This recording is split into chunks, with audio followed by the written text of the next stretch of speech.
You're listening to Well Met, Well Met, a Hearthstone podcast brought to you by BlizzPro.com.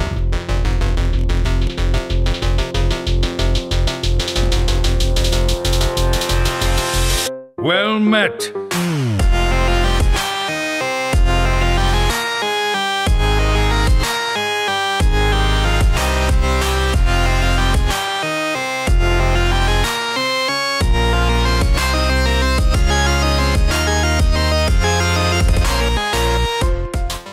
Hey everybody, welcome to episode number 70 of Well Met. We are a Hearthstone podcast from BlizzPro.com. From Denver, Colorado, I am John Horseman. With me, of course, is the crew, the regular crew. We're back. We're back to normal. It's been a weird month, but we're totally back. So first, from Saskatoon, Canada, Kevin Hovdestad. Hey, Kev. Hey, John. Yeah, and too soon to celebrate considering I'm going to be out 2 of the next 4 weeks because I've got a family reunion and a wedding. But yeah, you know what? Sometimes once in a while, it's nice to just have this sort of, OG well-met crew get together and do things the old-fashioned way, right? Yeah. You guys have missed us, right, chat? You've missed us.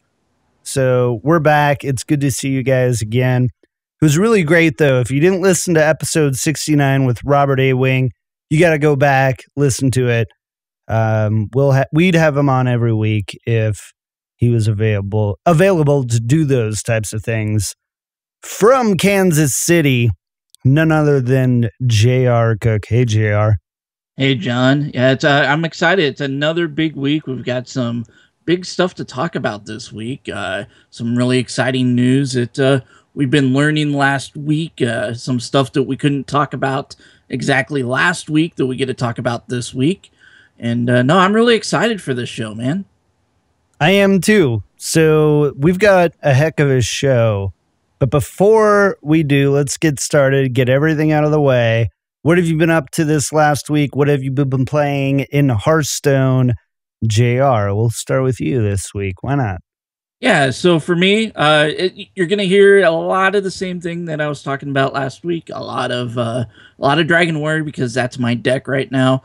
It's not surprising considering we'll hear about it later. It's the most popular deck in the game currently in the meta. There are some new things propping up to try to fight against it, but I really like the deck. I've got some I've got some good results with it. My goal this month is to really just hit rank 5. I haven't pushed it too hard. A lot of that is because I got a really slow start to the season, and I'm excited for what's coming up next. Another thing that we'll be talking about here pretty soon. So nice. That's about it for me. I also sort of enjoyed the Tavern Brawl this week. It was a little slow going for me, but I've been using it to play those quests against some friends and getting some gold that way. So that's been pretty fun as well. Nice, man. Well, glad you're having fun. Glad you're making some good pushes. Kevin, what about you? Not a whole pile for me, unfortunately, because I was traveling for work. I do get what I can in for Hearthstone time when I'm traveling because it's the easiest way to kill time in airports and stuff. I think I'm hovering at rank 7 or 8. I don't remember. I was actually playing Tempo Rogue again, of all the silly, strange things. Just decided that since Rogue is one of the 2 classes I haven't made it to Golden with yet, I'd spend a little time on it again. And surprisingly, actually, it was working really well. Not a lot of classes actually out-tempo Rogue, including Warrior, right? So if you can get the early start and actually contest the board in those first 3-4 turns, it can go really well. So I've been enjoying it, despite the fact that Rogue hasn't traditionally been one of my favorite classes. Probably not going to be a legend month for me just because of work, but I'm not traveling in August anymore. That all sort of fell apart, so I'm likely going to have time next month. So I think it's, given that the last time I did it was like January, I think it's time. So I'm going to push harder after the upcoming, we have a long weekend next week. That's why I got this family reunion thing. So when that's over and done with, I'm going to try to hit the ladder real hard. Kevin, what I want to make for you is some business cards, and they're going to say Kevin Hovdestad, and below your name, it's going to say legend. I'm always a month away. Ha! Yeah, that's what it's going to be. Hey. or the version of Kevin, not legend since January. Whoa. Shots Coming fired. from the guy who, Kevin, remind me, was JR the first one on the show to legend? No, He was I was not. the last one. Was he the second one to legend? He was not.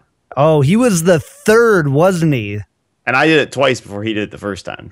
What's a fancy word for third on this show, Kevin? Oh, fancy word for third. How about last? Did we just become best friends? Yep. Oh, But I did man. it the fastest. I did it the fastest. Yeah, That's what you know. matters. Yeah. he rants about aggro decks and how they're the bane to his existence. I don't. And then Kevin, no, remind no, me, no, what did no, he no. what did he run to legend with? Okay, let's leave him alone. Okay, I think this okay. this Face is played Hunter out. and aggro art. I'll give you that Face Hunter is a type of aggro deck, but I have nothing against aggro decks in general. Okay. Too much fun. Whatever suits your agenda this week. This week on PvP. As for me, I'm not doing so hot on the ladder. We have a puppy, little baby Choji. He is adorable. Katie set him up an Instagram, which I think is a crime, but it's cute. I can't argue with it. So on Instagram, you can go to Choji, CHOJI, Burner Bear, and follow all those adorable puppy adventures right from your smartphone, tablet, computer. So that went on. So that severely limited my Hearthstone time. I did get to stream some, but also I've been invited to speak at TwitchCon this year. And so I'm streaming to raise some funds. I wasn't planning on taking 2 trips. And unlike Kevin, I have no skills in the arena to have my employers pay for those things. So I have to pay for those myself. So I've been streaming, trying to raise some funds. Head over to twitch.tv/kicktripod and hang out. Don't even give money. Just come hang out. And if it's good and you want to help me get there, great. Yeah. So that is it for me. Let's go ahead, jump into the news. This week in Hearthstone, Heroes of Warcraft. Before we get started this week, as always, we do want to take a moment to thank our friends of the show. These are the people who are the strongest supporters of what we're doing over on Patreon. We're going to mix it up this week. I'm going to read them in a different order. So this week, thank you to The Real Ben, Albert, Coral, and Martin Z. You guys are awesome. We appreciate you so much. All the things that you allowed us to do with the show are possible because of your generosity. If you want to learn more about what this is all about, head over to patreon.com/wellmetpodcast. Boom. Couldn't said it better myself. Well done, Kev. You haven't skipped a beat, man. You've been busy. You've been out, but sounding better than ever. I was actually worried about that tonight. I had a bad cold and I was in bed most of the day. So hopefully it's coming through better than it felt, because up until a couple hours ago, I wasn't sure I was going to be here. Cool. I mean, not cool that you were sick. Cool that you are here, sitting here and sounding great. Thanks. Well, let's jump into the Hearthstone news. First, something new, a little bit of a surprise from the Hearthstone team. Friendly Feud. We had this last week where you could earn gold for your quests by playing friends, which in the past, if you're newer to the game, you haven't been able to do. You can get it from Tavern Brawl, Arena, constructed in either wild or standard, but you haven't been able to play a friend to get those quests done, and now you can. Have you guys been taking advantage of this week? Is this something that you've really? I mean, I don't know how you could say no, I didn't like it, but do you think it's something that was good enough that maybe we'd get it to stay?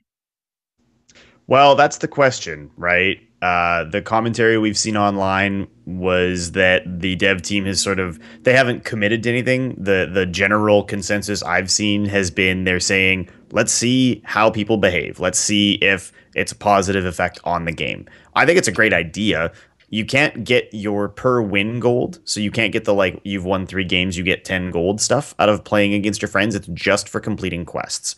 And in that respect, I think it's great. They also introduced that new quest where it's an 80 gold quest for playing a game with a friend, right? I think those are really positive things for the game in general, between the timing of the recruit a friend, the introduction of Morgul, now some additional ways to play with your friends. It seems like it's something that the Hearthstone team has made a priority. We've seen co-op tavern brawls. We've seen them really make an effort to increase the amount of ways that you can play Hearthstone with your friends. I'm really hopeful that this is actually going to become a long-term feature of the game, or maybe something that they do on a rotating basis where it's available on weekends or something. Whatever way they decide to implement it, I hope this is a permanent fixture of the game for sure. JR, counterpoint. Why aren't friends good in Hearthstone? Go. No. Face Hunter. No, I'm excited that they're adding these more social features into the game. I feel like they really need it. They really need to, bring that gap of, I have friends that play. I want to play with them, and I want to get rewarded for playing with my friends. That's something that the game hasn't had. And I'm hoping that they expand on it with features like, possible clans or guilds, or something to that effect at some point. Unfortunately, I didn't really get to take advantage of this like I wanted to. And a lot of that is because I just don't have any friends. It is. Yeah. Oh, man. If you didn't say it, I was going to. I knew it was coming, so I decided I would just beat you to it. Yeah. So, no, usually the times that I get to play, all of my friends have already played or signed off, went to bed. I'm sitting here at, noon or something like that, or not noon, midnight or something like that. And John's too busy playing Overwatch. Not even true. Haven't touched it. Total lie. Yeah. What's the other excuse? The only lie that's ever been told on this show. So, right. We don't lie on this show. Yeah, but I like the idea. I hope that it stays. And I think the only thing that is keeping them back from making it permanent is a possibility of people abusing it. And it sounds like the dev team is open to keeping it open, and they're watching this week to see if people are abusing it. And I think if the abuse is down, I think we might see it. Do you see quests frequently enough that enough people can abuse it at a meaningful level where it's almost borderline exploit? I don't see that, right? Because let's be honest, Kev, I've got a 3-win priest quest. Could we sit down and you concede on turn 2 3 times so I can get that win? Yeah. But I mean, could that turn into something then that people turn into their daily grind? I think if anything, that's the thing I would be worried about. But even then, I'm like, who cares? It's not about not being able to give away free money. It's really about getting people to play with their friends. Yeah, see, that's my thing, right? Is I look at it and think if because I rolled a priest quest and I don't want to go beat it on ladder, I send you a message on Battle.net that says, "Hey, do you want to jump on and help me do some Hearthstone quests?" That's the answer's no, by the way. Yeah, obviously. But that's a positive for the Hearthstone community. You're getting people re-engaged back in the game. Every little thing they can do like this that brings people back to the game to play with their friends or get involved with their friends, I guarantee you, you want to see a big uptick in players using services within Hearthstone. Let me spectate my friends doing an arena draft. Let me jump in and watch them go through the draft process. That would bring people back to Arena. It would bring people back to Hearthstone. Everything they've added where it gives us some way to get back into the game with our friends, with the people we want to play with, has been great. If this one happens to be primarily a vector for getting a little extra gold or whatever, I mean, the game is at a point where, with the amount of new stuff that gets introduced all the time, the difficulty of being a new player and the barriers to entry for that, like everything they can do to make that a little easier. If I want to bring a friend into the game, I can use the recruit a friend process, introduce them to the game, help them get through the tutorial, and then at the end of it say, look, if you're having trouble finishing your quests to get that gold to unlock cards, hit me up and I will help. I'll play with you and you can finish your quests with me. And that way, you're going to get your gold, be able to buy your packs. I think this is great. Like, I think it's a huge step in the right direction. And the outside possibility that there's a group of people who are sitting and trying to actively use it just to get their 40 gold. I mean, how many people do you know who only play Tavern Brawl till they get their one win for their one pack? Like, if the system is built, if the system is built to give a reward, people are going to use it that way. I don't think that's an abuse of the system. It's not like I can go get extra quests by playing with my friends or anything. There's no way to abuse the system as far as I'm concerned at all. So the only thing that I see, sorry, JR, I cut you off, but I got to say one thing. What do you think about people abusing multiple accounts? Do you think that's a serious concern? Do you think there's a bunch of people sitting there with It was a question, Kevin. Okay, I don't see that as a realistic risk. I don't see I don't think the average person wants to maintain more than one Hearthstone collection unless they're playing on multiple regions. I think it's like alts and WoW. Yeah, well, but not even, because the honest likelihood that you would want to play on the same ladder with two different accounts that have two different collections seems really unlikely to me. And if you're maintaining a second account so that you can boot it up on your iPad to concede quests against yourself, like, that's not playing the game. Get a life. Go outside. Go play some Pokemon Go and get some sun. Okay, there you go. Go cheese that game and make multiple counts in Pokemon Go. And steal gyms from yourself or something. I don't even know. There are people doing it. I think the biggest thing is it's a once a day quest, right? So it's not like, I see myself a lot of times with the quest just being like, okay, I have a quest for a priest.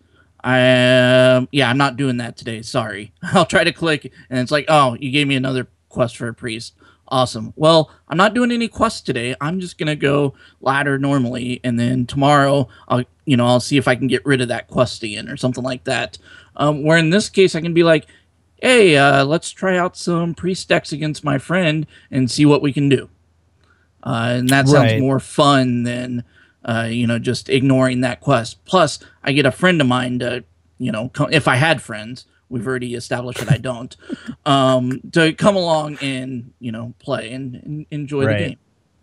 And the way that I play Hearthstone too, and I know I'm not alone in this, is I play to climb the ladder mainly. And if I'm playing maybe one or two decks, if the quests I see aren't in those one or two classes, I try to get the new one. I mulligan one of them. And if not, like, I just ignore them. And it's not fun. Like, quests make me feel bad because I have to choose between getting gold and building my collection or climbing on ladder. And being able to go, I'm going to play with JR. Now, counterpoint, most tavern brawls, you can kind of do that so I can still play something, but it still heavily takes me away from the game.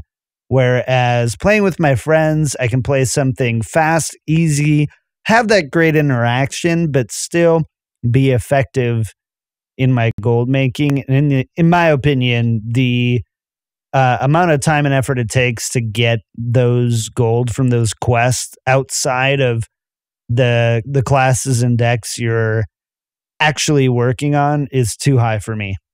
Well, and let's not forget, we've criticized the quest system fairly heavily in the past for the fact that it requires you to win games, right? Which can feel really bad if you've got either a class you don't want to play or a class you've got limited cards for, or whatever. Like, whatever your reason is that you don't want to try and win games with that class because it's not going to be a good time. This is a really elegant solution to that problem. Rather than redo the entire quest system, they just said, okay, let's give people a secondary way to get their quests done. And in the process, it encourages you to bring your friends to Hearthstone, which is also good for Blizzard. Like, I see this as being a very clean way to solve one of the problems that we have really, I think, pointed out a lot in the last year, And this is a great way to just say, okay, rather than change everything to play for priest games, they can say, no, now just play them with your friends. And if you want to play through the game, test the deck, and then concede so that the player who has the priest quest gets the win, then great. And I think this ties really well into the one other thing that Blizzard has been pushing a lot in Hearthstone, and it's fireside gatherings. Being able to complete your quests at fireside gatherings is pretty sweet. I don't need to stay home and play the ladder when I can go down the street, play Hearthstone with a bunch of friends in the same room, and still get credit for it. And as we see in other games, such as Pokemon Go, the whole social interaction thing is actually a really big thing with gaming. And Fireside Gatherings is just another example of that. Oh, I mean, we all have said how much fun it was to like go do a fireside gathering or a small local tournament or play while you're hanging out with people after hours at BlizzCon or whatever else. Like, there's all that stuff that feels really great and is a better experience in a lot of ways than, sitting at home and grinding the ladder, as John says. So I think it's great. Blizzard, we know that we have a lot of influence over your decision-making process. So Please maintain Friendly Feud as a standard feature. You can credit us in the credits. Just, thank you to Well Met for making this recommendation, and good. Alphabetically, please. John, Thank you. JR, Kevin, thank you. And then that'll be great. Okay.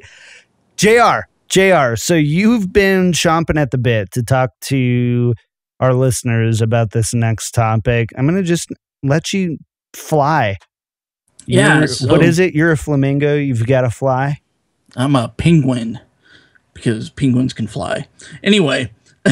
Peacock. It's Peacock. That's what it is. Because I have nice pretty guys. For the other guys. There it is. Yeah. So anyway, no, we couldn't really talk about this last week because we had Robert on the show, and one of the things we couldn't really speculate a lot with him on the show because he knows what's coming up, and it would have been really, really awkward. But what happened a little over a week ago before last week's show is the very first thing that happened was we had, you guys remember when Mogr the Ogre, Mogr the Ogre, I had that written down there, but the new shaman hero was announced. Morgul the Oracle. Morgul the Urkel. Sorry, I wrote down, for some reason I wrote down Mogr the Ogre, and I don't know why I did that. And then I read it word for word. So anyway, you're doing great.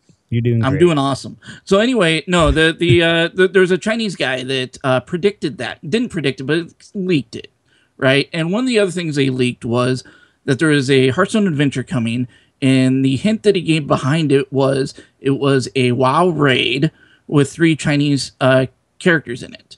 And so people on the internet broke it down to 4 different ones, basically. Encourage, the Terrace of Endless Springs, Karazhan, and Ulduar.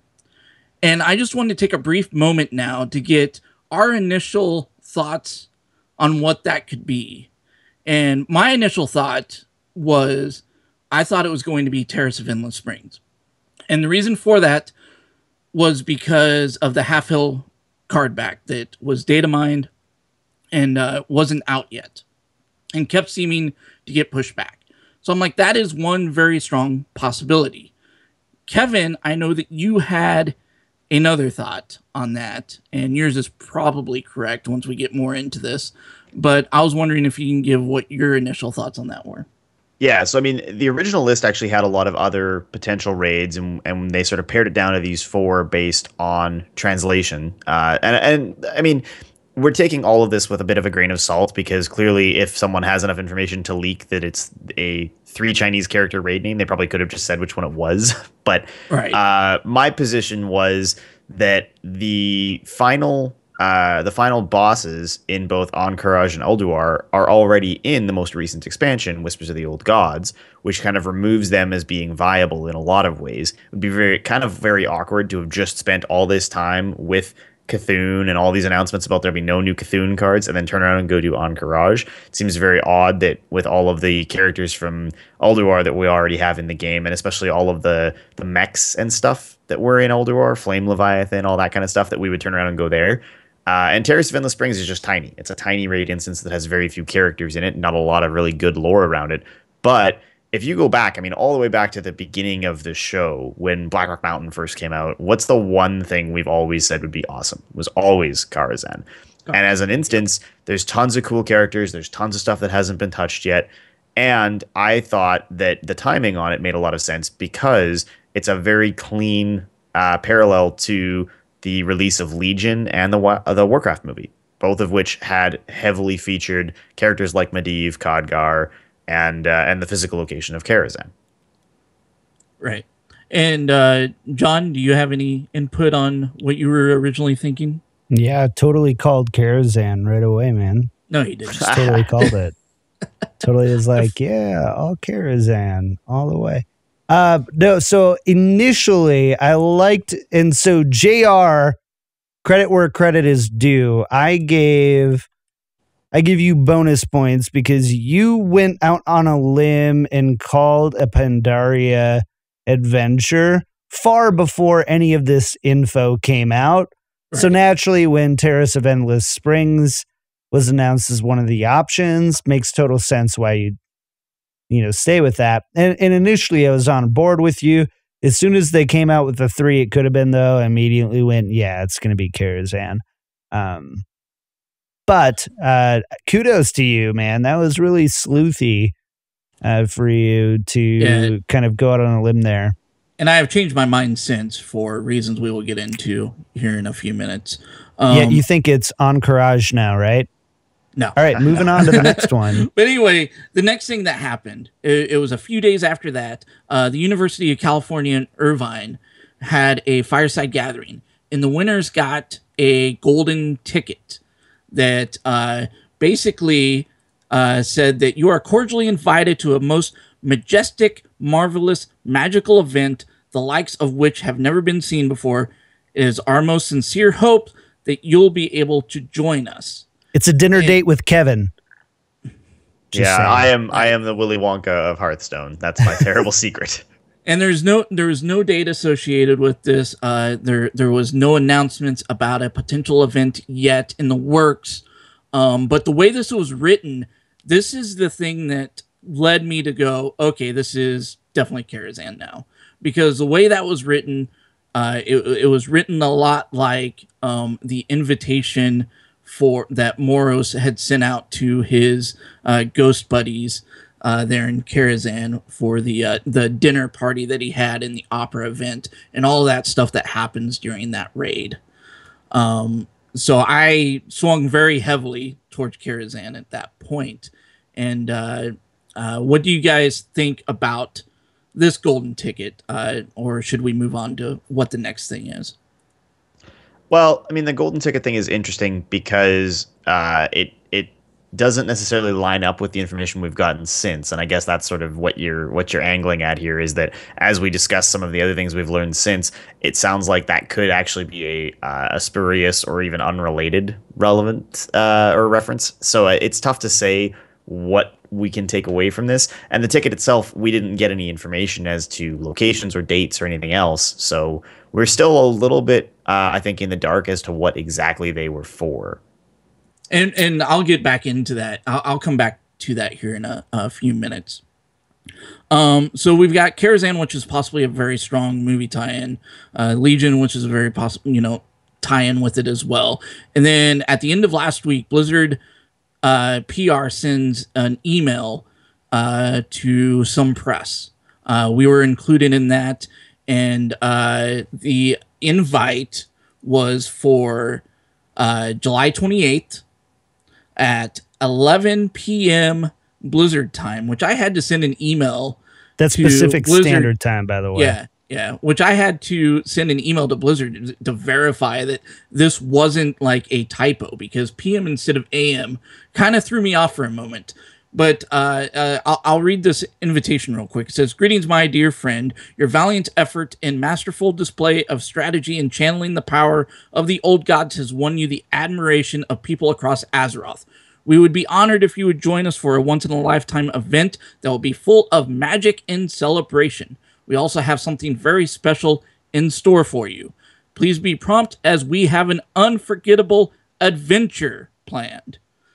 I wanted to signify the whole adventure thing because that's what throws us here, right? I got it. And it's going to happen on twitch.tv/play Hearthstone, and it ends with sincerely an old friend, and it's disguised with it's got this whole party feel to it, this whole neon party thing going on with some little feathers, which if you know anything about Medivh, you've seen the portrait in the game. He has these feather things on his shoulders, and this sounds very much like something Medivh would have written himself, which leads us more leaning towards Karazhan.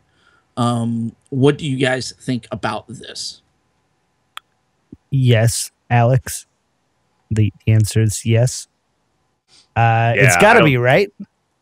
Like, you're not going to get any disagreement from us on this. I think we've all sort of beaten this to death, and unless there's something that everyone has missed, and when I say everyone, I mean truthfully everyone. I think this is kind of a done thing, and everyone has agreed that we're just waiting to see the Karazhan adventure come out next week.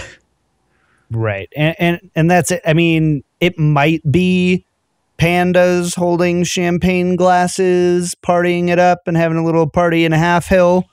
To Mr. JR's theory, but highly unlikely. I think that this one is easily Karazhan. I think the more interesting thing to chat about then is, what about it? How are they going to approach it? The one thing I was going to say that I think lends a little bit of credibility to this that we haven't already discussed is Karazhan as a piece of content does have this really obvious tie into the Warcraft movie. The Warcraft movie performed phenomenally well in China.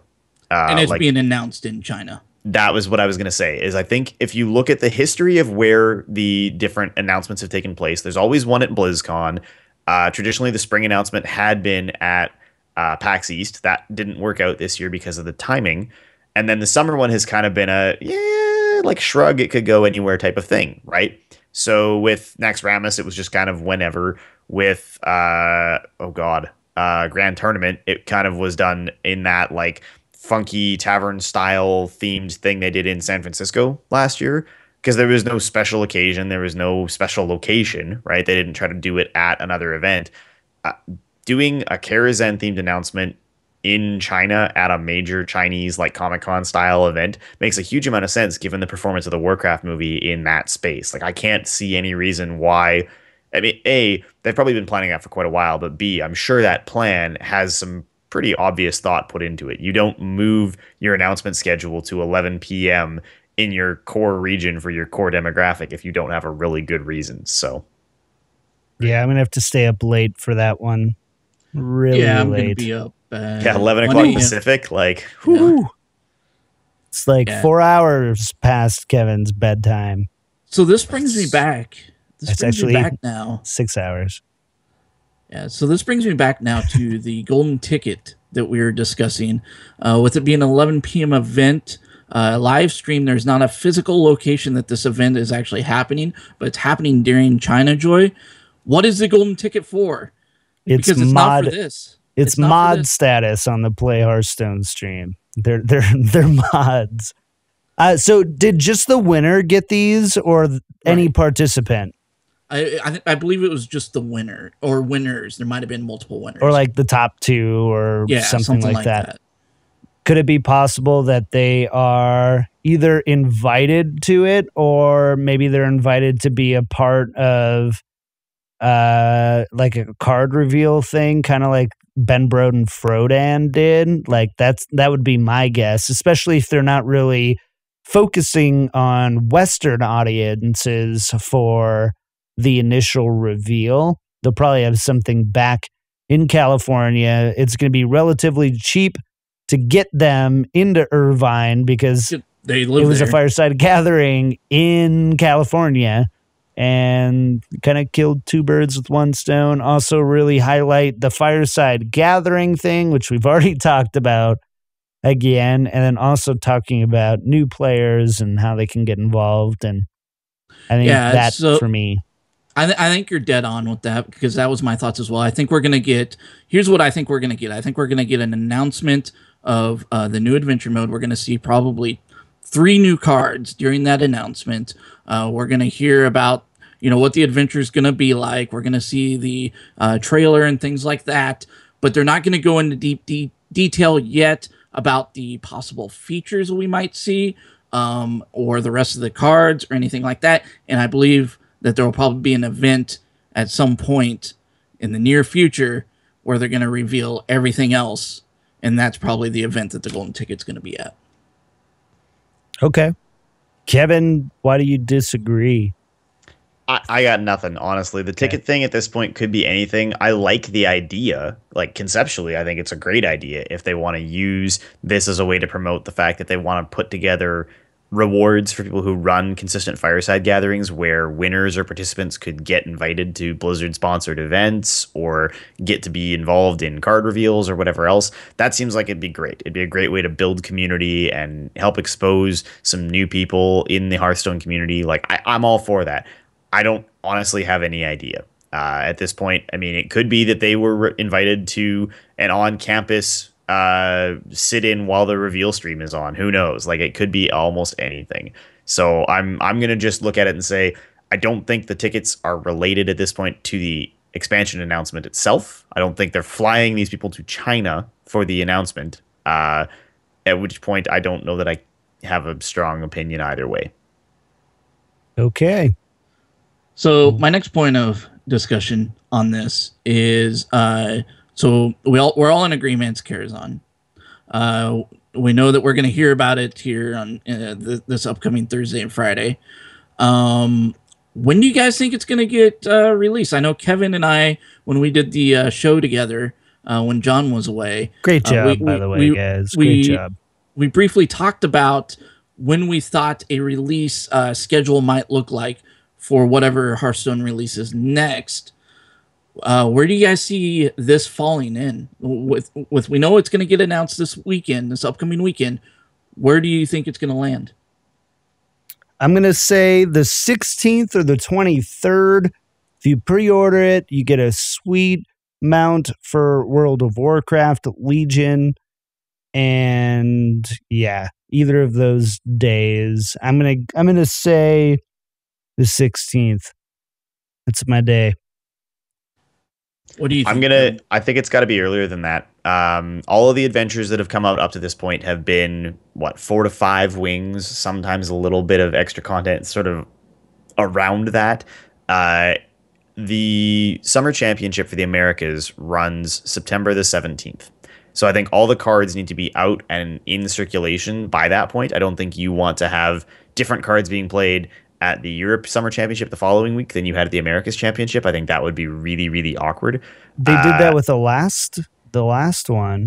Well, at this point, it has to interfere with something. I think they're going to aim to have it interfere with the summer season end and the preliminaries. I think they're going to want the full set out by the time the Summer Championship rolls around. So I think in order for that to be possible, you're looking at a release likely on the 9th, and then you'd have 4 or 5 weeks or whatever day that week, right? Could be the 11th, whatever day Hearthstone's new stuff comes out on at this point. But I think it has to be that sort of second week of August so that it's all done and over with by the time we get to the various regional championships for the summer season. And then we'll have all of those cards to play with up till BlizzCon. Okay. Yeah. My guess was I felt like we needed something announced earlier than what we're getting it now, because I felt like they needed to get something out there like very soon. Not just because the game was starting to feel stale, but also because of the same point that Kevin made, where we were getting to the point where we're going to get into a new season, a new championship, and they probably would want all of those cards to be out there by the time that happens. I would also say August 9th as well would be my guess. So we could possibly be seeing new cards arriving in 2 weeks. And that would be consistent with how their adventure release stuff has worked in the past as well, right? Like you look at League of Explorers at BlizzCon and they're like, you'll have these cards tomorrow. I think they really are trying to diminish the amount of turnaround time between the teaser, the announcement, and the release. At this point, we've already had the longest content drought in Hearthstone's history leading up to Whispers of the Old Gods. They're a little bit off schedule to begin with. I don't think they're going to make this announcement next week and say, yeah, you'll have this sometime in October. Like, I think this is going to be this is the new set. Pre-orders open now, and the first wing launches in 10 days, kind of thing. So what do you guys think then? Because the Play Hearthstone Twitter has had some fun today, and they have tweeted out some of the guests who are going to be at the party, and it includes a Noyatron, Possessed Villager with a little party hat and confetti, and then Archmage Antonidas holding a red balloon, and he's got a twisty straw in his goblet. Do you think that is anything more than like, hey, look at this is funny? Or is it something that we might actually see in the game itself? I'm going to guess it's just somebody having fun with Photoshop. To be honest, I think they've kind of, the like modified old cards and characters thing was kind of played out with Whispers of the Old Gods. I don't think they do that again a second time in a row. We're not going to get Archmage Antonidas Doom of Elwyn in this expansion. Like, I don't think that's where this is headed. So on the whole, I would say that's just them trying to do standard Blizzard operating procedure and sort of keep some like guesses going, a little bit of hype, something that'll shoot to the front page of Reddit. Like, it's not something that I think is indicative of cards. We can certainly speculate on what we think those will be or what they're going to do with this set, but I don't think it's going to have anything to do with what they're posting on Twitter. That's my hope, is what Kevin said, because I don't want to see another set anytime soon where they take classic cards or cards that we know and then change them in a little bit of a different way. I feel like that was played out in the Old Gods, and I didn't really enjoy it that much either. Like, some of them were kind of cool, but for the most part, it didn't do it for me, and I kind of hope that they don't continue going down that road, and we'll get eventually get 20 different versions of Ragnaros at some point. I was just gonna say, you don't want Ragnaros, like a third the Ragnaros. Party Lord. Yeah, Ragnaros the Party. That's the show title. Ragnaros the Party Lord. Okay, Go. so I'm gonna go against the grain here, and I'm gonna say that it is. I don't think we're gonna see new versions of it, but with every adventure, right, we've had some sort of theme. Maybe they have some like augmenting cards that you have that kind of buff stats or make cool fun thing happens, like you're at a party, and maybe that's something that you see. Maybe, I don't know. Maybe we'll see ETC laying down some jams, coming back. Yep. Maybe we'll see something like that. I haven't seen ETC in years. Yeah. So the last thing I wanted to ask you guys is, I haven't felt like we have seen a lot of new features coming from Hearthstone.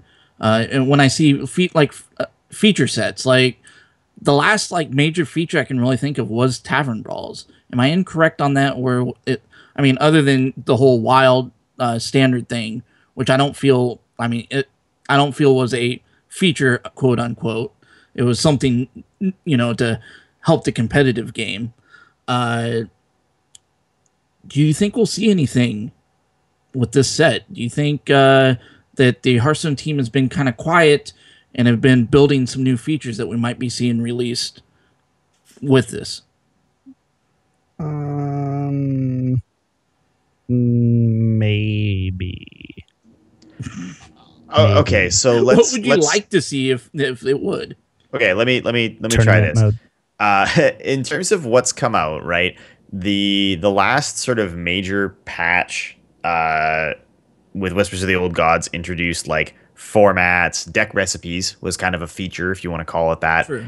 Prior to that, you had the patch after League of Explorers that introduced like deck slot additions, changes to the collection manager. We got the big patch with Blackrock Mountain that introduced alternate characters and Tavern Brawl. That's really it. Everything else is little balance changes or the introduction of a new set.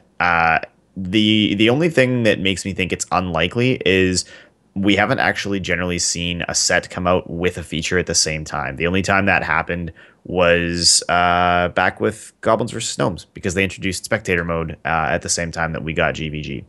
Outside of that, I don't think they've ever actually introduced a specific feature alongside an expansion. The card sets tend to come out when they come out, and the patches tend to come out off cycle and not attached to that in any way. Are we due for a new feature or some kind of upgrade to the game? Absolutely. I mean, I think they've definitely reached a point where if they're not going to do something to, for example, rework the ladder system, just throwing that out there again, then definitely it seems like it's time for them to give us something new, something different, whatever form that may take. The ability to do friendly arena battles, like who knows? It could be anything. But it does feel like the game itself hasn't seen anything new to do in quite a while. Well, and thinking about it, though, we've seen spectator mode, which, okay, is kind of a new way to do things, but that came alongside, as you said, Goblins versus Gnomes. We had Tavern Brawl, which came out by itself, and then we had Standard and Wild, which came out with the most recent Old Gods expansion. So there's not a whole lot of precedence either way. Like, I don't think if this is going to be a change, I don't think it's going to be, or if we're going to see something, I don't think because it's precedence to or to not, it's because the timing makes sense. Things like spectator mode, really, it's not a content filler, whereas Tavern Brawl is. You can be sick of the game, but come back for Tavern Brawl. You're not going to be sick of the game and then come back for spectator mode, more than likely. It's kind of, I think they're kind of two different things. But suffice that to say, I would love a change. I feel like we have to get a change to either ladder or arena. One of those two, I feel like need to get hit. And I feel like if I'm going to make my sweeping generalization of excitement, I'm going to say that one of those are going to get a hit, and we're going to see a arena rework or a ladder rework, leaning towards arena. I mean, I think what's likely to happen, to your point, John, is we're going to get the content expansion, in this case, probably in adventure mode. It's probably Karazhan. They'll do what they can to make the game novel in that space using some powerful new cards. Maybe we'll see some new mechanics. That'll be great. That will shift the meta, make things really exciting. The game will feel really fresh again for that sort of revolving 6-week window from when we start hearing about cards until when all of the cards are out. And then the meta will still be in flux for a month after that, right? That's pretty normal. But I think you're right. Somewhere in that time frame, there's going to have to be a patch that does something significant to keep people going through to BlizzCon, because the game itself does feel like it needs something. And maybe we're wrong. Maybe it's going to be until BlizzCon before we get to see a new feature. But I don't see a world in which by the end of 2016, we haven't seen them do a ladder rework or in some other way update the game, because otherwise it's starting to look like the game hasn't really gotten freshened up, and they've just kind of patchwork added little things here and there to keep people entertained or keep people's collections growing. Yeah. Yep. One of my theories about them possibly coming out with new features this time is they've already built the system for adventure modes.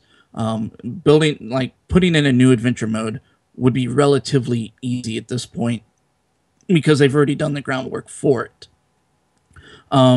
So, and then it's not a major expansion where they're putting in 100 plus, cards, 150 cards or something like that. So that leads me to believe that maybe, that they're some of the stuff that they were working on, possibly even working on as far back as around BlizzCon. Maybe there's something that they're churning out that they're getting ready to fully release. And I think it's going to be something more to do with social features. And the reason I say that is because of the friendly battles we just got this week.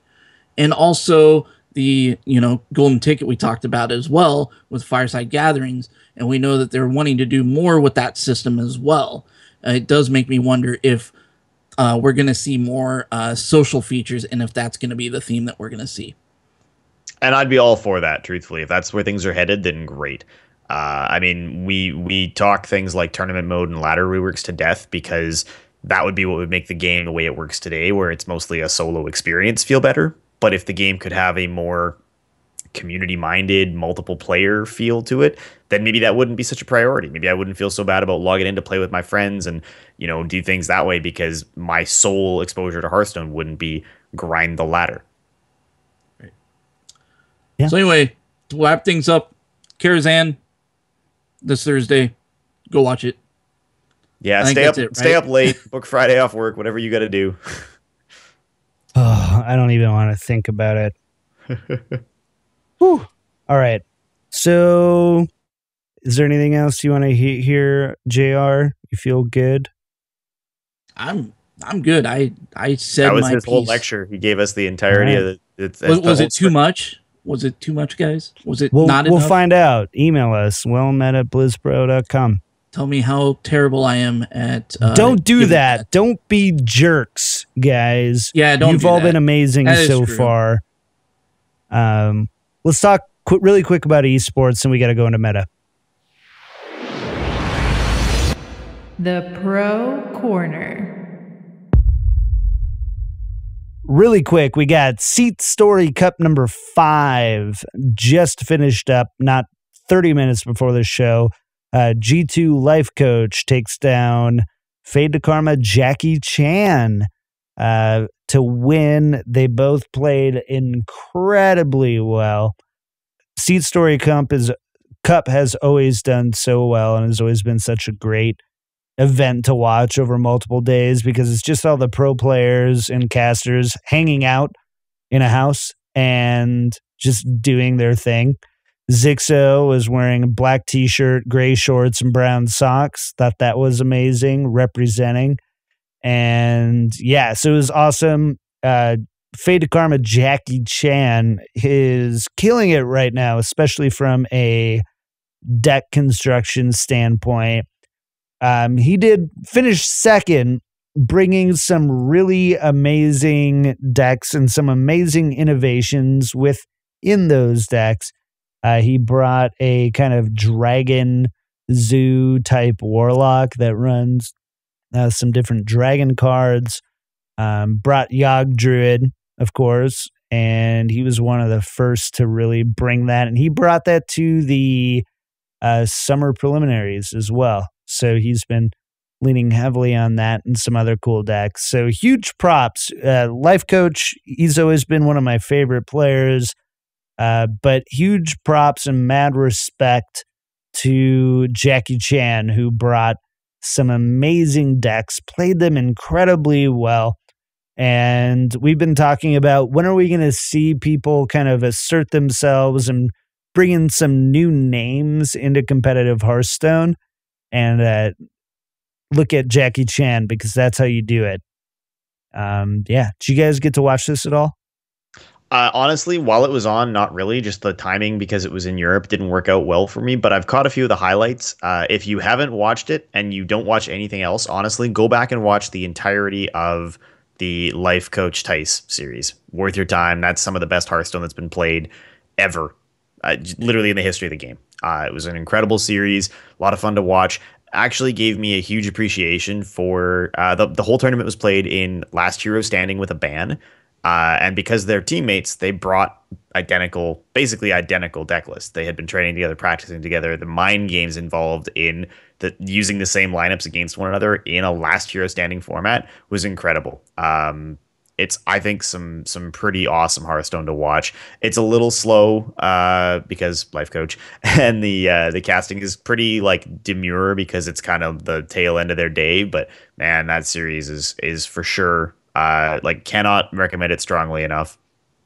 Awesome. JR, did you get to catch it all?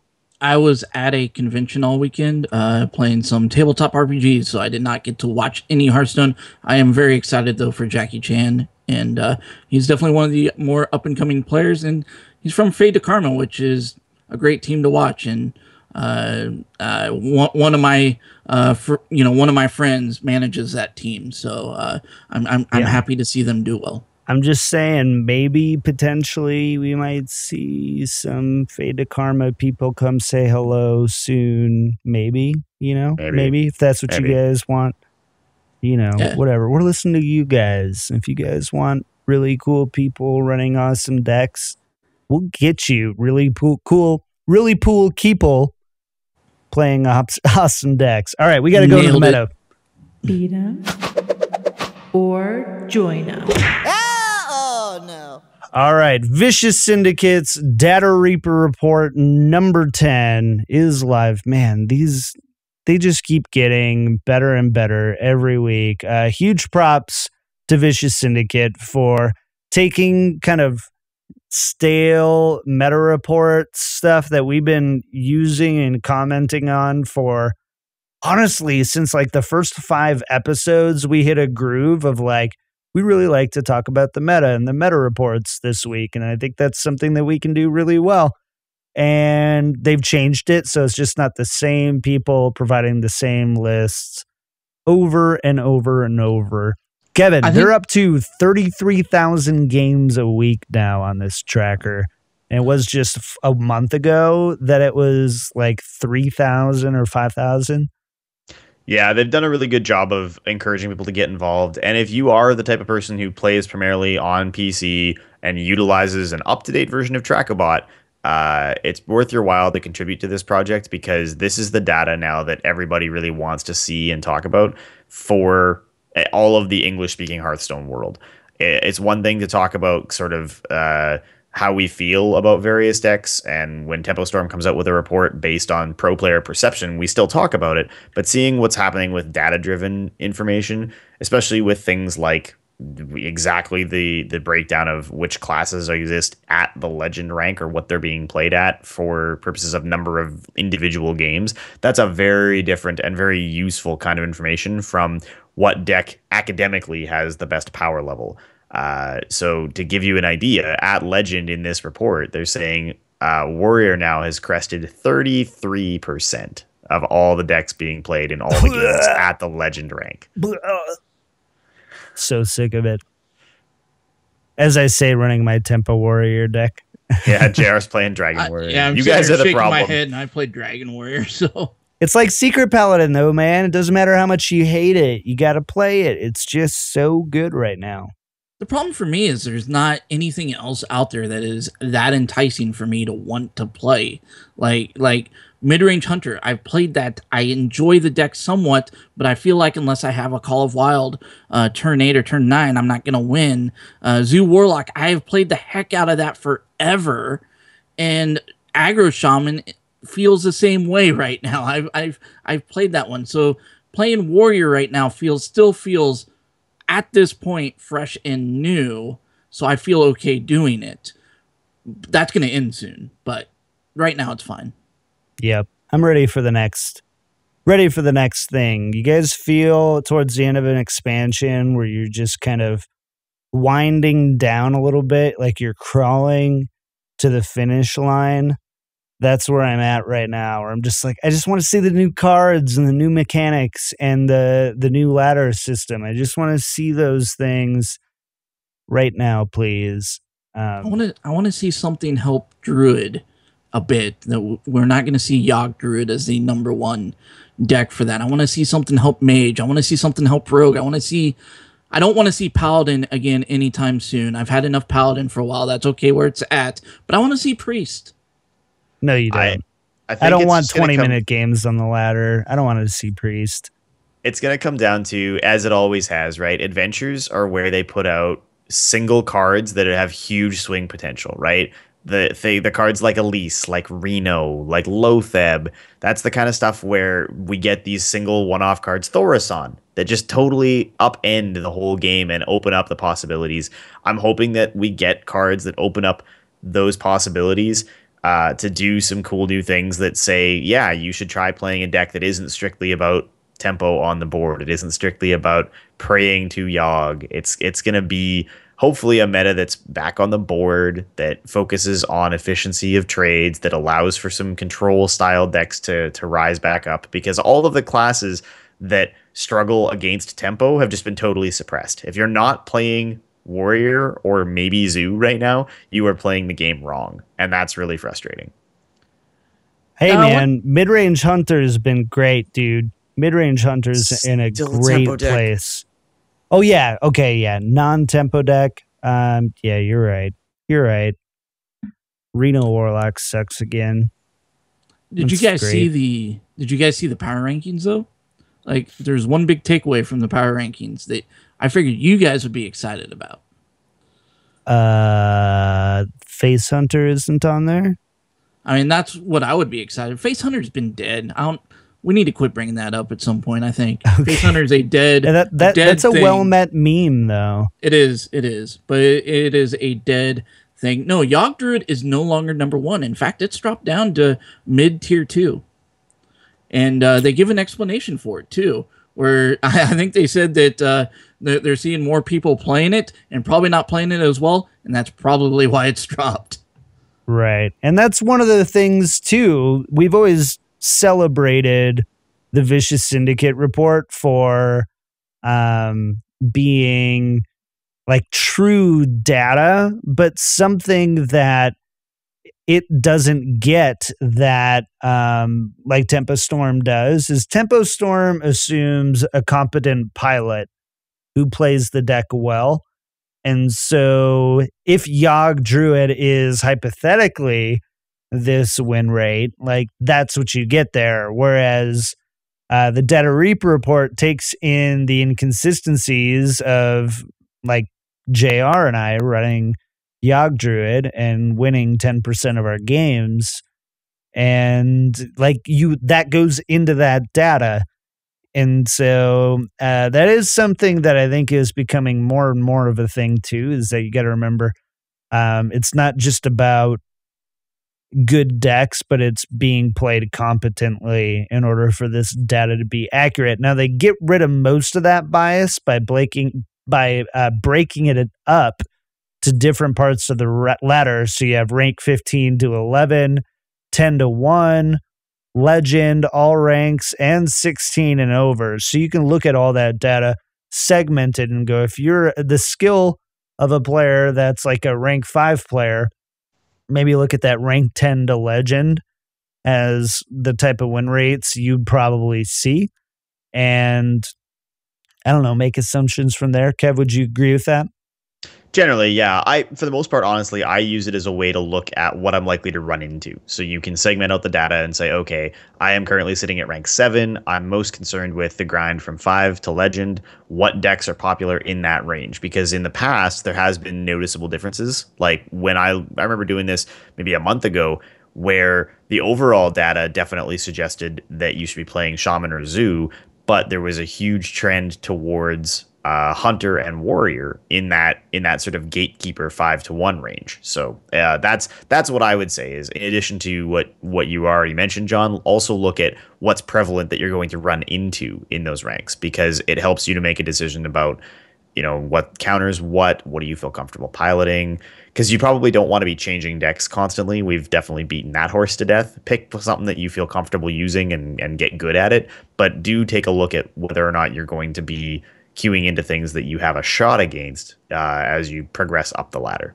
Right. For me, I think it shows with the Yogg Druid dropping a little bit, I think it shows how popular Tempo Storm's meta report is, because as you remember, Yogg Druid showed up on tier 1 of Tempo Storm's meta report last week, and Vicious Syndicate had Yogg Druid at number 1 for several weeks now. And then after it gets on Tempo Storm, more people are playing it. Now we're seeing it drop and it's showing that it's not performing as well, because people that are picking it up and playing it because they saw it on one meta report aren't piloting it well enough now. And I think that's an interesting thought, if anything, is how the meta reports not only are showing what is out there, but could potentially show also what's coming as well. Sure. So I get that. The last thing I wanted to hit here is the meta breaker. At the end of every Data Reaper report, they have a meta breaker. So looking at all the analysis, what's a deck that should have high win rates against what you should see on the ladder, and it's actually Silas's Secret Paladin, JR's favorite deck. JR, how do you feel about this, trying to bring the Secret Paladin back? I mean, it's what they recommend. I am not terribly familiar with this deck, so I don't think I can really talk intelligently about it. I haven't had a chance to play it. I have not seen it played. But I believe that anything that is anti-tempo and goes against tempo would end up possibly winning you some games, since you're seeing so much tempo out there. The Secret Paladin deck like this could be something that you'd want to play because of that. Got it. Okay. I don't know that I agree that it's actually that great of a choice right now. I mean, A, there's not enough data to really give us reliable information either way. B, although it's supposed to be good against Warrior as a whole, I have this feeling it's actually not going to hold up against OTK Warrior. And that's such a growing amount of what's happening in terms of high-end play. And I expect that to be even more prevalent after SeatStory Cup today, if people have been seeing it played, that trying to go to a deck that doesn't have a way to survive that burst potential, probably not a super smart move right now. But that's just me. Okay. Okay. Well, what else, boys? What else do we need to hit here? Are we like donezo? I think that might be all she wrote. Got it. Well, you know what? Let's do this. We didn't hit it last week, so let's hit this email really quick, and then we'll finish it up. We've got mail. Oh, I swear to God, one of these weeks I'm going to get that stupid bumper fixed. Anyways, Pugas, Pugas, I even have him on my friends list, and I never asked him how to pronounce it. Sends us email, says, "Dear well met crew, I'm sitting on 25k dust, and I want to craft a few golden legendaries and need some suggestions. I have most of the class legendaries and main neutrals. My question is, name your favorite golden legendaries that you'd craft in a heartbeat if you had the spare dust. Bonus points if each of you say unique ones you like. Love the show. Pugas. So, JR, why is yours a Varian Rin? I knew that was going to come up. I have crafted a golden Varian Rin because I was peer pressured into it. However, I don't believe by your good friend Captain Morgan. Yeah, because he doesn't have a spine. Yeah. However, I don't think I would ever want to craft a golden legendary. It just doesn't make a lot of sense to me to do that. I would rather save that dust for something in the future to use. But as far as favorite golden legendaries go, I would have to 100% go with my good old friend Ragnaros. All right. Yeah, because it's something that I feel like you would have to pick something in the classic set, because it's going to be something that you're always going to be able to play with in standard. So it's something you'll be able to use forever, potentially, unless they change how classic sets work with standard. And I feel like Ragnaros is one of my favorite legendary cards in the game. So cool. That's my answer. Kevin, what about you, man? I mean, I'm kind of the same way. I would say stick to stuff. If you're going to craft goldens for sure, stick to stuff that's largely evergreen so you get to enjoy it. I don't know if there's a record of it anymore. I was streaming the night before Whispers of the Old Gods was announced, before they announced Standard, and I was in the process of crafting a golden Dr. Boom because it was the card I played the most. It was in every deck I ran. And then I thought, you know what? I don't really want the golden version of this. I changed my mind. I'm just going to sit on it. The next day they announced Standard format, and I would have been so mad. But I like the idea, honestly, if you're going to do it, of making the dragons golden. They tend to have some of the best animations. They're a lot of fun. In particular, I love Gold Ysera because you get all of the dream cards golden as well, which means you're getting all of those cool animated effects as well. So Malagos, Ysera, Alexstrasza, that would be what I would do. I would want the Golden Dragons collection. Bonus points if you actually run a good dragon list. So, Dragon Warrior, Dragon Priest, whatever your flavor of dragon deck is, that would make it cool if you had a whole bunch of golden dragons to slap down at the tail end of it. Okay. So I'm going to disagree with you guys. I think you're idiots. Craft whatever you want. Don't worry about evergreen, any of that stuff. Sure, yeah, prioritize your classics. prioritize those. I get it. Sure, if you want to be really efficient and sit there with your graphing calculator working on Hearthstone maths, you can do that, be a giant nerd, or you can just go with what looks awesome. So I'm going to say a couple things. Number one, Deathwing is my favorite in the game by far. Looks awesome. Spitting flames. You can't go wrong. It's funny that Kevin said the big dragons because those are the ones I had. Nose Dormu. Come on. Looks amazing again. And of course, Alex Straza. Let's agree right now. We need to come up with a competitive Nozdormu deck. We need to make that a thing. Okay. All right. We can do that. Yeah, totally do it. Just wait until the servers are unstable. New set's coming. That's the time. JR always looking for an exploit. Unbelievable. So, a couple of He's why we can't keep Friendly Feud. Right. That's it. His 4 accounts, his 3 iPads and computers. Because I have no friends. I have to create them. So my honorable mentions, these aren't legendaries, but Shifter Zerus, because then you get all goldens whenever they change, which is cool.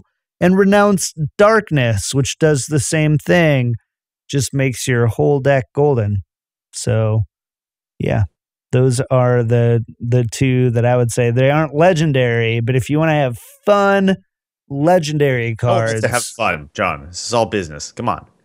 It is all business until JR plays Face Hunter, and then, every man for himself. Dang it, I didn't fix that from last week. It was the same thing. Kevin, can you stall for a second so I can get this thing out of the way?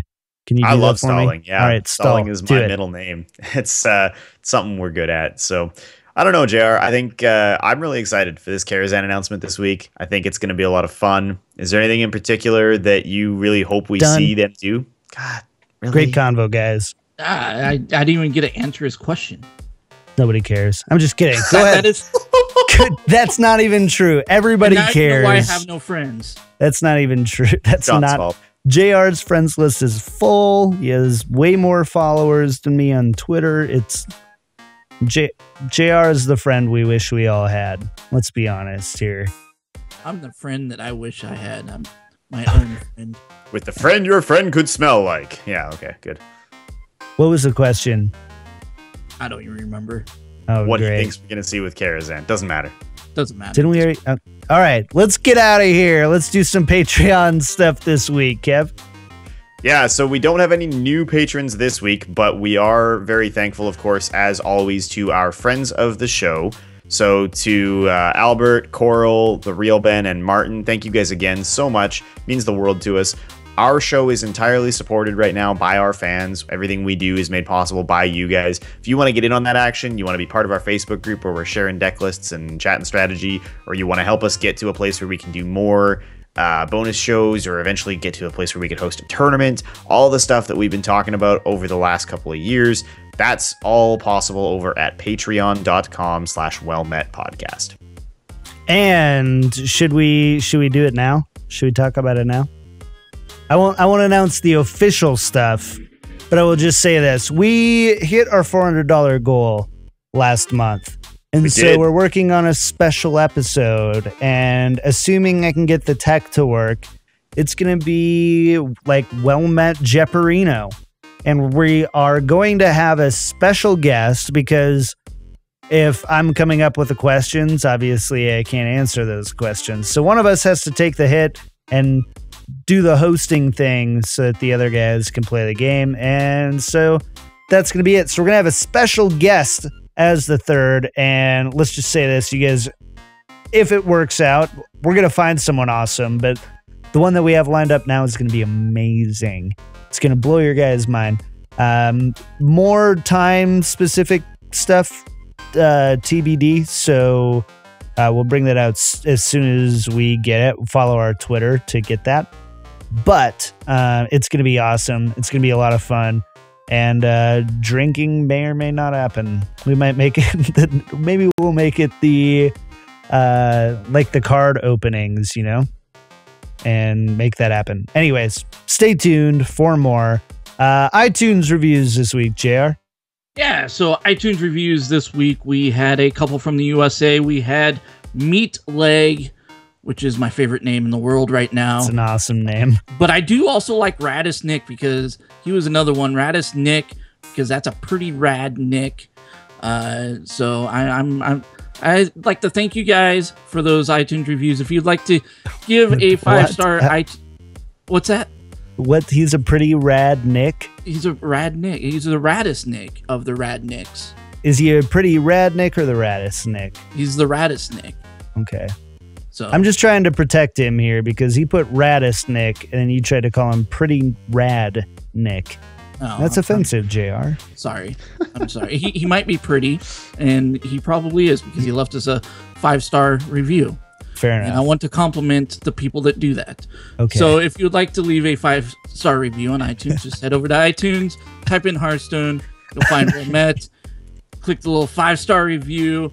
If you feel sorry for me for being picked on this show, oh man, and here it I comes. No one feels I don't have sorry. any friends. The sob story. Keep in mind, I read those 5-star reviews every night before I go to bed, so you would just be filling my heart with joy by leaving one. He doesn't even have access to them on Sunday. He doesn't. Let's be honest here. Oh, I Lord. pay the monthly fee to get those all in. I can read them. I can't read the ones outside of the U.S., but I can read the ones inside. Right. Well, we got a lot now in the U.S. store, man. It's not like it used to be where you scroll through a couple reviews. There's a lot of you. Thank you. We should take a moment and say thank you for that because that's really amazing that you guys like our show enough to download iTunes onto your Android phones and leave a 5-star review. That's really nice of you. Yeah. All right. So just for the record, JR, this week was your week to get picked on. I think it's my week next week. So It's definitely John's week next week. Definitely my week. Okay, great. Well, let's get out of here. But first, shout outs for the week. Kev? Not a whole pile. It was really great to get a chance to do some traveling again this week, but I am, like I said, going to be missing a couple of upcoming shows. I've got a family reunion next weekend, so hopefully we can find somebody to fill in for me then. And 2 weeks later, I've got a wedding for a close friend of mine, but we're still expecting to have Garrett from the Angry Chicken filling in for me that weekend. So if we can get that nailed down, we'll let you guys know. Other than that, if you want to keep up with all the other cool stuff I'm working on, come follow me on Twitter at Lack of Realism. Woo! What about you, JR? I didn't get a chance to play a lot of World of Warcraft this week, but I want to play more World of Warcraft. And now that our guild leader is back, we're going to try to get that BlizzPro WoW guild started. Garona is the server. Horde side, I will try to have more information for you by the time you hear this. So come join us over on Discord at discord.gg/BlizzPro and message me on there. I'm Eldorian on there. And we'll try to get you in the guild and try to get something going before Legion gets released. I can't believe you guys are on Horde side. Alliance Horde all the for way. life. Horde Alliance all the way. As for me, doing the thing, trying to save some funds up to make it to speak on Twitch at TwitchCon. The topic is going to be podcasting on Twitch, growing your community. And there's an incredible, the Stormcast guys are there. That's Mick Montgomery. That's Willie Dills Gregory. Avison and the Terror Ray are all going to be there. And of course, DJ Jimmy DJ Tyrant will be there as well. So they might let me hold their microphones for them, I'm thinking, based on that group. Like There's probably at least a couple of buttons that need pushing, yeah. I can introduce them, be like, hey, this is DJ Tyrant, here you go. Probably won't speak a whole lot. I'll be taking notes at the panel the whole time. Be like, yeah, that's really good. Oh my gosh, why didn't I think of that? But fundraising to get there, twitch.tv/kicktripod. Woo, let's get out of here. That's it for us this week. You can tune in together with your friends live every Sunday on twitch.tv/BlizzPro at 7 p.m. Pacific, or find us on your favorite podcast outlets. For updates throughout the week, follow us on Twitter at WellMetPodcast, and WellMet is entirely supported by our fans. Find out more at patreon.com/WellMetPodcast. We also have awesome t-shirts, store.blizzpro.com. Get yours. As always, a big thank you to Jake Buttineau at jakebuttineau.ca for music and Site Designs for our graphics. Thank you again for joining us for episode 70 of Well Met. We'll see you next time. I timed that perfectly. That was so good. Bye. Well Met is a production of BlizzPro.com. The show records live at 7 p.m. Pacific Standard Time at twitch.tv/BlizzPro. To get the latest news and information about the show, follow us on Twitter at Well Met Podcast or join us on our subreddit at reddit.com/r/WellMetPodcast. If you would like to support the show, you can find out how at patreon.com/WellMetPodcast.